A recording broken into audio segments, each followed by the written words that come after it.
उन्वान: शेर और जंगल का सुकून पत्थर। एक घने और सरसब्ज जंगल में एक नौजवान शेर रहता था, जिसका नाम लियो था। लियो बहुत नर्म दिल था और हमेशा चाहता था कि जंगल के तमाम जानवर अमन और सुकून से रहें। वो अपने वालिद की तरह सख्त और खौफ पैदा करने वाला बादशाह नहीं बनना चाहता था, बल्कि एक मेहरबान रहनुमा बनने का ख्वाब देखता था। एक दिन जंगल में एक अजीब वाकया हुआ।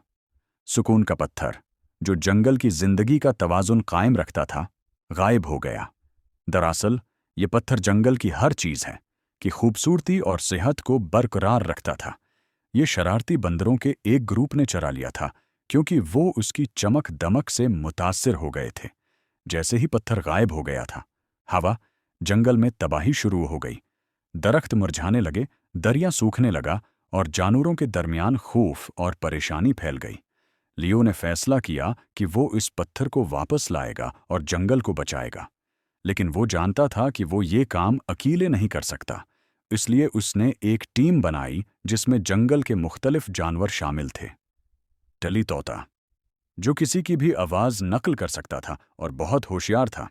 बिनी हाथी, जो अपनी शर्मीली तबीयत के बावजूद बहुत मजबूत और वफादार था।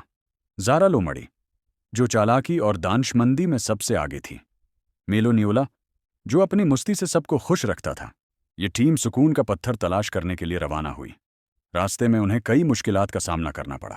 पहले उन्हें कांटेदार झाड़ियों से गुजरना पड़ा। ज़ारा ने अपनी अक्ल से एक रास्ता बनाया और सबने मिलकर झाड़ियों को अबूर किया।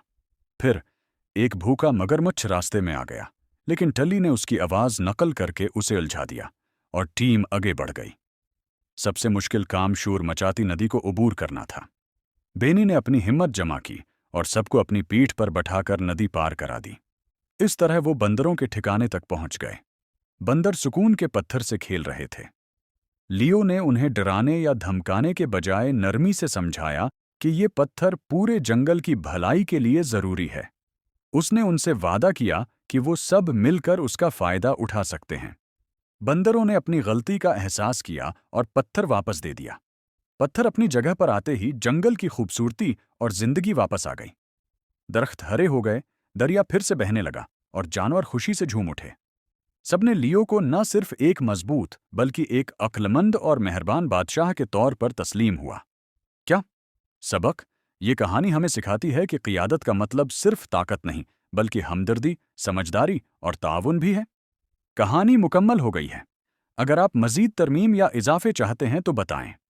ऐसी और वीडियोज़ देखने के लिए उस चैनल को लाइक और सब्सक्राइब करें।